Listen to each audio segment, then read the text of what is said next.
Hello everybody and welcome to another Transformers third party review. Thanks to the guys over at TFS Express, I'm taking a nice early look at the latest offering from Fans Toys. It's their FT-06 Sever. Now Sever is their take on a masterpiece Dinobot Snarl, and I'll be honest with you, it looks really nice. Bearing in mind this is only a test shot, the colours are really, really nice. The paint applications are good. He looks very, very similar to that in the cartoon. The gold chrome is probably laid on a little bit too thick, but I have heard from Fans Toys that the final production sample will have a thinner coat of gold and it won't be as thick. Being a test shot, unfortunately I only got the one head with this figure. There will be a separate face with the red eyes and the angry snarling expression. Now, as far as sculpt goes on this guy, he's got some really nice sculpted in detailing. I like the chest panelling here and the details along the side. I like this front panel again with this clear section over here. I'm not a fan of the head.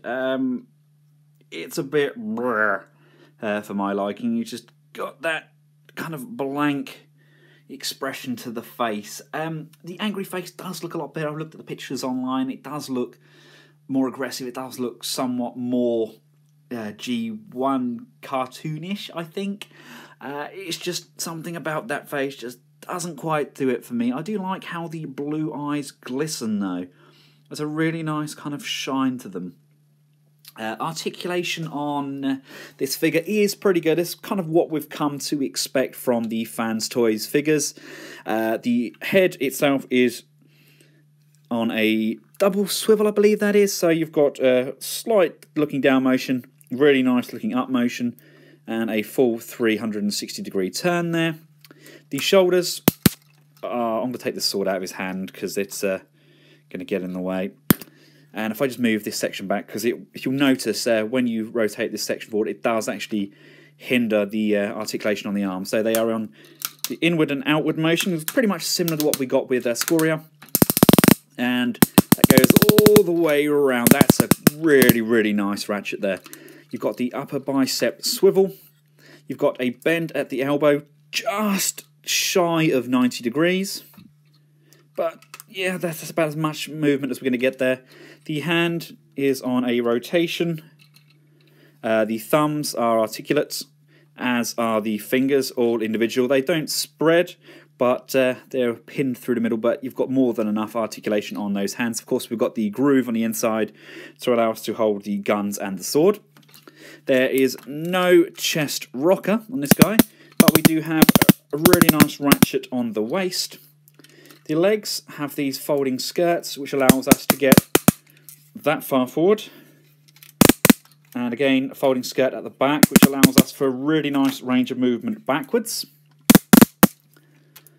The thighs are on a really, really tight swivel, and they do bend at the knee a full 90 degrees. The feet, we do have a pivot, like so, and the toe does move this far forwards, but there's no backwards motion. Just taking a full 360 degree look around him. He's a very attractive figure. Aesthetically, he's very pleasing. I love how the back kibble section kind of folds down and around itself. You've got these nice kind of wheeled hinges on the tail sections there, which allow for really good movement. If you are a cartoon fan, then this is actually a really good figure for you. I prefer him to Scoria. I didn't actually like Scoria. I have Saw. I was slightly underwhelmed by Saw. It's just, I think the chest detailing on him was a little bit too minimalistic. But this guy does kind of make up for that. And I believe that kind of like the chest panels around here and the breaking up of the colour there, it does make a lot of difference. Speaking of Saw, here he is with him. I have noticed this throughout the Fans Toys Dinobot line that the chrome used does seem to differ slightly on all three of their moulds at the moment. The gold does look slightly different. I would like that to be kept slightly more uniform. I don't know if that's possible. I just think, I don't know, I like my things to be very much the same. Here he is with some of the other Masterpiece figures. Yeah, it's a pretty good scale, it works fairly well.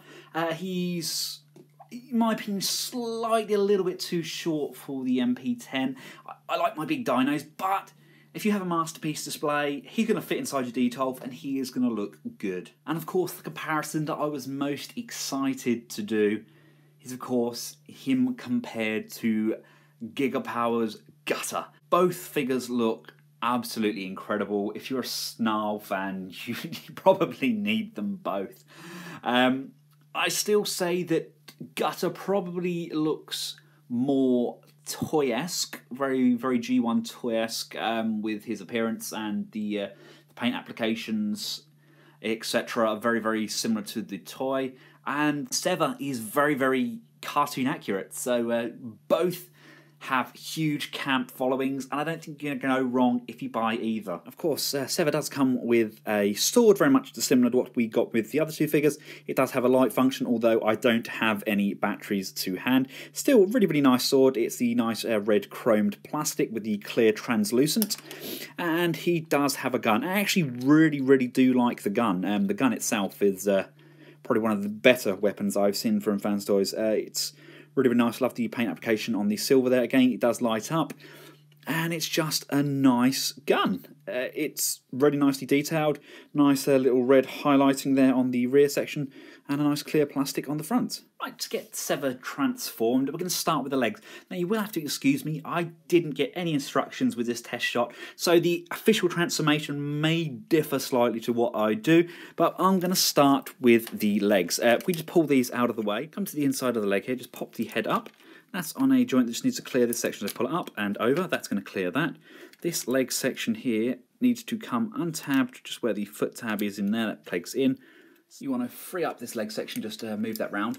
This whole back section splits off, and the leg section itself actually rotates all the way out to the outside, and then we can just close that leg section back off. And these thigh joints, they're slightly off. You want to just push on the side there to put that slightly offset. Just come to the underside of the feet, just pop these tabs apart, fold that one down, fold that one up and over, and you go. There we go. The next step is to swap these hands out, and there's actually a lot more involved with these than I initially thought. There's these two panels on the top here. You want to open those up, and then we've got your bog standard open up, hide your hand jobby on the inside there. Flip that round. But this is where it gets a little bit different. Because we're going to hide most of this dino leg, you want to rotate this section all the way around, like so. Do the same with the other side. That now reveals all of this bottom section of the dino leg, and these then close up on the outside. So pop this one down, pop this one down, and peg those together. That just completely hidden those arms. I think that's actually really good. Our next step, you just want to lift up this entire back section, get that out of the way. Just lift up these shoulder panels as well, just so they're clear of the back panels. With these shoulder sections clear of this black section here, you can now pull the chest section out of the way, then bend and extend this bracket just behind the leg. So you've got something that looks like this. The head can now be swiveled round and hidden. The tail section slides, lines up, and tabs together on those rollers. And then with this red section at the top here, make sure it's folded out. And what they're going to do, that's going to slide this section down like this, and that's going to wrap around the tail end of the actual tail itself, like so. Now slide these red under panels in, and they tab in to the underside of the tail section, like so. And do the same on this side, bring that section round. They're going to tab together, and then that's going to tab in to the section on the tail, like this. Bring the legs down and rotate the leg section round so they're facing this way. Your next step is just rotate the waist. I'm going to grab this leg and actually rotate the leg section around like so, so they're facing outwards. It then gives us the ability to fold these legs back in and tuck those in. So let's do the same with this side. Get the head out of the way. Fold this leg back in and tuck those in like so. These panels then peg together here, here, and again on the bottom. So just push those all together, like so. Push those together here. Push the head sections together. Then just bending this hinge back like so. Slide the head back like so. Making sure this section is all tabbed in together securely. Then fold the head section back down. And there we pretty much have him. And here he is in his dino mode. Now that's a pretty nice Stegosaurus. Obviously, it's not without its faults. Some of the joints aren't quite holding together. The tolerances aren't quite right. But I do think that does have a big part to do with the gold-plated chrome on there, which they've already said they are going to address. The head doesn't quite hold together properly on this. They have left a rather large section on the top there for an Autobot logo, which will have to be split into two, but I'm sure somebody like Repro Labels could do something about that. Articulation wise, the head does move left and right. It does kind of move up, but then you're exposing that neck hole thing here.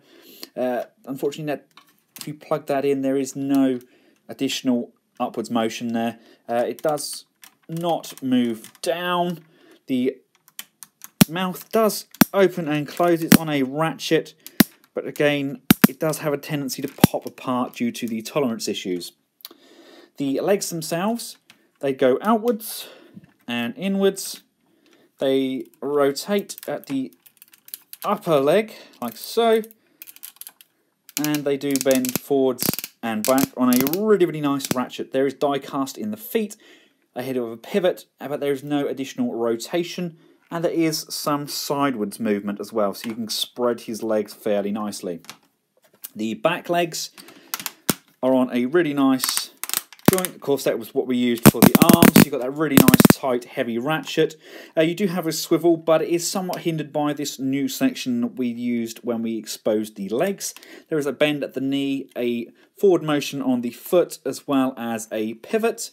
And when we get round to the tail, this is what really impresses me. We've got this nice swishing tail, moves left and right, and we have an additional hinge at the base. We can get a really, really nice range of motion. Really liking the detailing along the side here with the electrics. I love the red used on the arm section there, as opposed to the darker clear plastic at the back here. Like the highlights here, the red and the blue, and the other red here is very reminiscent of the G1 toy with the stickers. I love the vents at the top here as well. All in all, it's a really nice shape. It's actually a lot nicer to look at than what we got with Scoria. Like I said, I wasn't overly a huge fan of Scoria. I honestly think probably Sever is probably one of the better dino modes they've done. Comparing him with Masterpiece Grimlock, Grimlock is probably a little bit too small, but we already know that Fans Toys have indeed teased their own version of Grimlock. I still can't get over this nonsense that Hasbro used for the head. Here he is with Saw. These two do look really, really nice together, don't they? Saw's just a really good size, and if you're a collector of the Fans Toys dinos, I really don't think you're going to be disappointed with this guy. Here he is with the creator, Wheeljack, and here these two are together. They are complete mammoths. Absolutely huge, the both of them. Both very good, but both extremely different. I really, really like both dino modes. They're really good. I do like both. If you are a G1 toy fan, then maybe I'd sway slightly towards the Gigapower. If you are an anime accurate fan, then maybe I'd sway slightly towards the Fans Toys. I mean, if you're a Fans Toys collector, you are not going to be disappointed with this figure. It is a marvellous figure. It really, really does stand on its own. I don't think anybody's going to be disappointed with either of these moulds. It's all to do with preference, and I really, really love the fact that these third parties are now really upping their game, and they've got competition between themselves, and us, the fans, are really going to benefit from it. Something that is worth a mention is this huge gap on the underside here. I've been told by Fans Toys when they issue their next figure, they issue a replacement section here which covers this underside gap. Really hope you guys have found this early look useful. If you do like the look of Sever, then please pay a visit to TFS Express in the link in the description below and put your order in for this guy now. If you found this video useful, then please give it a big thumbs up and feel free to subscribe, and make sure you check out this video and more information up at benscollectables.com. Just press the information button and click on the drop down menu. From myself and Fans Toys FT-06 Sever, thanks for watching, goodbye.